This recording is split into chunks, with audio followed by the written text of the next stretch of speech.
Friends, SB right study class में आप सभी का स्वागत है। आज का जो हमारा क्लास होगा ऑब्जेक्टिव से होगा, जो हिंदी क्लास से है, जो किताब से ऑब्जेक्टिव है। आइए हम देख लेते हैं। पहला प्रश्न है, बालकृष्ण भट्ट किस काल के रचनाकार हैं? तो बालकृष्ण भट्ट किस काल के रचनाकार हैं? तो आदि काल के रचनाकार हैं कि भक्ति काल की, रीति काल की, आधुनिक काल। इस चारों में से ऑप्शन आपका कौन सा सही होगा? तो हमारा डी ऑप्शन सही होगा। आधुनिक काल के कवि थे बालकृष्ण भट्ट, जो थे वह आधुनिक काल के रचनाकार थे। उसने कहा था किस वर्ष की रचना है? तो 1915 की, 1920 की, 1922 की, 1925। दूसरा जो हमारा ऑब्जेक्टिव है, उसने कहा था किस वर्ष की रचना है?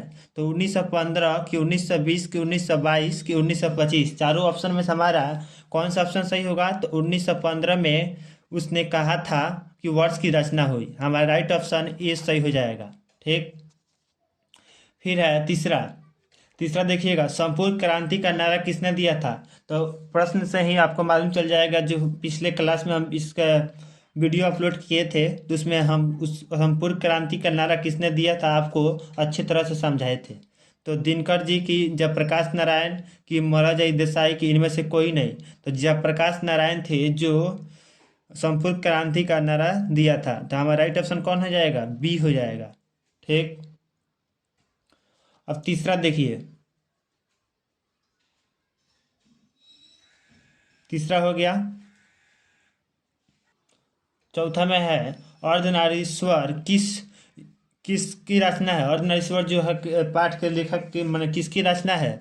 दिनकर जी का है कि बालकृष्ण भट्ट का है कि मलयज का है कि मोहन राकेश का है? तो इसका राइट हमारा आंसर हो जाएगा अर्धनारीश्वर की रचना किसने है, किसकी है? तो दिनकर जी का है। दिनकर जी का राइट ऑप्शन हमारा कौन होगा?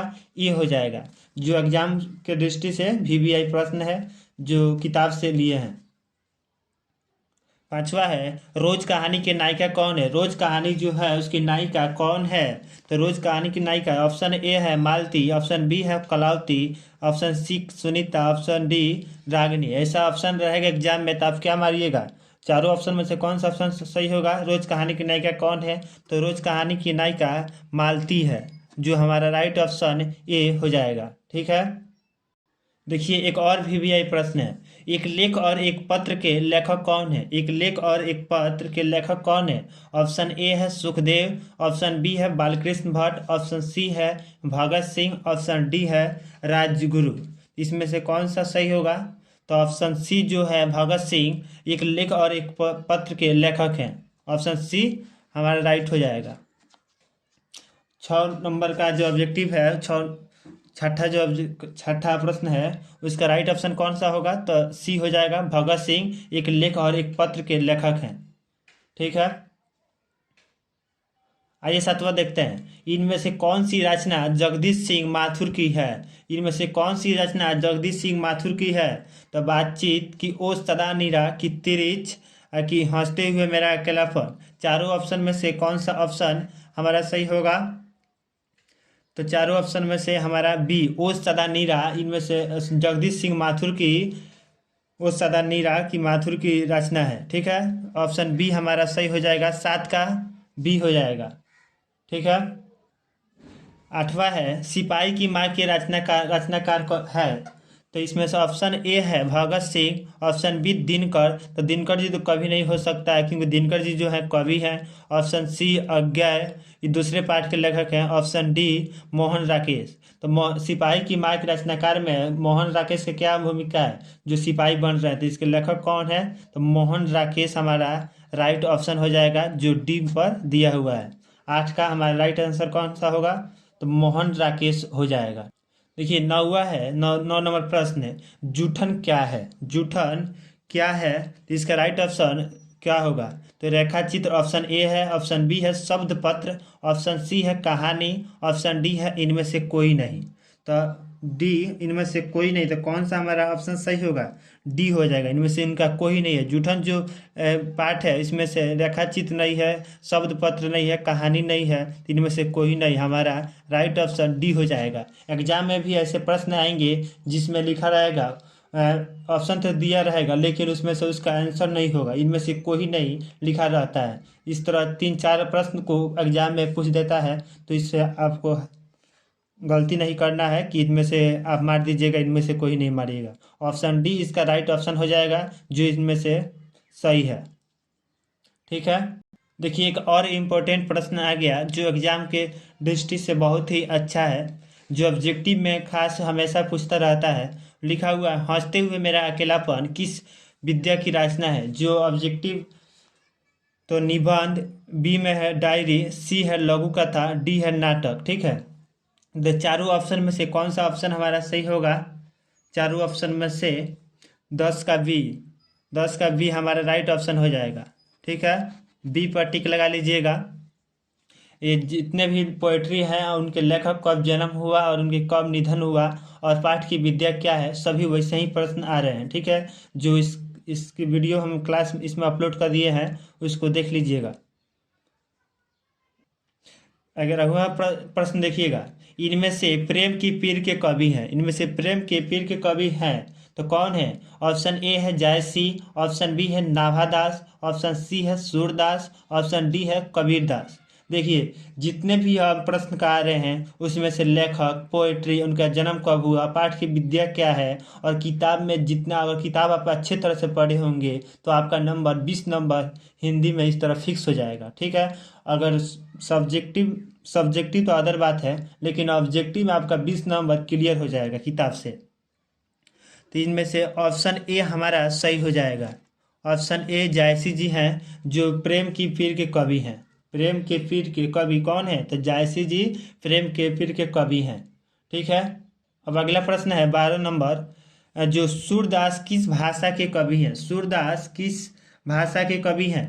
पहला ऑप्शन है संस्कृत, दूसरा ब्रज भाषा, तीसरा अवधी, डी पर है मैथिली। देखिए चारों ऑप्शन में से कौन सा ऑप्शन सही होगा? सूरदास किस भाषा का कवि है? तो उसमें देखिएगा 2 पाठ लिखे हैं। पाठ जो लेखक दो पाठ लिखा जा चुका है, तो इसमें हवाला नहीं है। तब सूरदास किस भाषा का कवि है? तो सूरदास ब्रज भाषा के कवि हैं, जो ऑप्शन हमारा बी सही हो जाएगा। ऑप्शन बी हमारा क्या होगा? सही होगा। ठीक है, देखिए एक और भी आई प्रश्न, तुलसीदास का बचपन का नाम क्या था? आपसे बोल दिए हैं कि तुलसीदास का बचपन का नाम क्या था। वही बच्चे इस प्रश्न को ऑब्जेक्टिव में सॉल्व करेंगे जो किताब अच्छे तरह से पढ़े होंगे। ठीक है, नहीं तो इस प्रश्न को वो अभी नहीं सॉल्व कर पाएंगे। देखिए तुलसीदास का बचपन का नाम पूछ दिया है, तो बचपन का नाम जो किताब पढ़ा होगा उसी को आएगा, जो नहीं पढ़ा होगा तो उसको किस तरह आएगा? पहला ऑप्शन है ए में है राम बोला, श्याम बोला, हरि बोला, शिव बोला। नाम ही देखिए कितना अच्छा अच्छा है, राम बोला, श्याम बोला, हरि बोला, शिव बोला। तो इसका ऑप्शन हमारा 13 का राइट आंसर कौन सा हो जाएगा? ऑप्शन ए हमारा सही हो जाएगा। जो तुलसीदास का बचपन का नाम क्या था? पहले बचपन में उनका नाम राम बोला था। ठीक है, तुलसीदास का बचपन का नाम पूछेगा, उनका जन्म कब हुआ था, ऐसे ऐसे प्रश्न एग्जाम में पूछ देते हैं जो VVI होते हैं। ऐसे जो भी प्रश्न आ रहे हैं वो पिछले एग्जाम में या कई एग्जामों में ऐसे प्रश्न को पूछ दिया है। देखिए एक और ही थी, नाभादास के दीक्षा गुरु कौन थे? इनके दीक्षा गुरु के बारे में पूछ रहा है, तो इसमें ऑप्शन दिया है 4। देखिए नरहर दास, ऑप्शन बी है स्वामी अग्रदास, ऑप्शन सी है वल्लभाचार्य, ऑप्शन डी है रामानुजाचार्य। तो रामानुजाचार्य तो ऐसे होगा ही नहीं, क्योंकि ये जो है मैथ के शायद लेखक होंगे। ठीक है, जो मैथ लिखे थे। तो इसका राइट ऑप्शन क्या हो जाएगा? स्वामी अग्रदास नाभादास के दीक्षा गुरु थे। उनके मतलब गुरु थे जो हमें दीक्षा कौन थे? नाभादास के। तो स्वामी अग्रदास थे। तो राइट ऑप्शन कौन सा हो जाएगा? 14 का बी हो जाएगा। ठीक है, 15वां देखिएगा, लिखा है भूषण की उपाधि किसने दी थी? तो भूषण की उपाधि किसने दी थी? ऑप्शन ए है छत्रपति शिवाजी, कि महाराजा छत्रसाल ने, कि सी राजा रुद्र शाह ने, कि औरंगजेब ने। तो इसमें से कौन होगा? 15 का राइट ऑप्शन हमारा कौन सा हो जाएगा? सी, राजा रुद्र शाह ने भूषण की उपाधि दी थी। ठीक है, तो ऑप्शन सी हमारा क्या हो जाएगा? सही हो जाएगा। ठीक है, देखिए एक वही प्रश्न आ गया जो इसके चर्चा किए थे पिछले अध्याय के वीडियो में हमने, कि तू मूल कोलाहल कलक की रचना किसकी है, जिसका ट्रिक भी बताए थे। तो वही प्रश्न आ गया इसमें जो एग्जाम में पूछ दिया है। ऑप्शन ए है दिनकर, ऑप्शन बी है जयशंकर प्रसाद, ऑप्शन सी है अज्ञय, ऑप्शन डी है रघुवीर सहाय। तो इसका राइट, जब भी ऐसा प्रश्न आपको मिलेगा एग्जाम में तू मिल कोलाहल, तो इसका ट्रिक बताए थे तू मिल कर।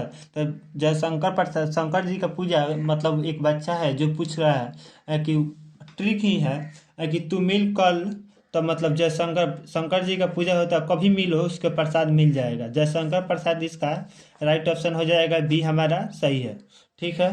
देखिए एक लास्ट और वीवीआई प्रश्न जो एग्जाम में हमेशा आने की चांस रहता है, चाहे आर्ट्स में आए चाहे साइंस के हिंदी में आए, ठीक है, चाहे तीनों, मतलब हमेशा प्रश्न को पूछ देता है किसी तरह, चाहे फर्स्ट सिटिंग में पूछे या सेकंड सिटिंग में, लेकिन ऐसा प्रश्न को पूछता है। पुत्र वियोग किसकी रचना है, तो पुत्र वियोग किसकी रचना है, और ऑप्शन ए है सुभद्रा कुमार चौहान, ऑप्शन बी है रघुवीर सहाय, ऑप्शन सी है अज्ञय, ऑप्शन डी है अशोक वाजपेयी।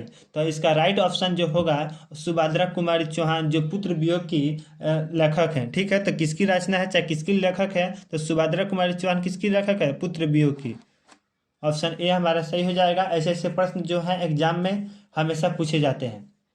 जो अब ये ऑब्जेक्टिव है, ऑब्जेक्टिव में आप झूठ तो नहीं लिख सकते हैं, लेकिन इसमें गोला भरना रहता है, तो इसीलिए ऑब्जेक्टिव पर 1 नंबर आपका इम्पोर्टेंट होगा, इसलिए आपको अच्छी तरह से तैयारी करें। Thank you.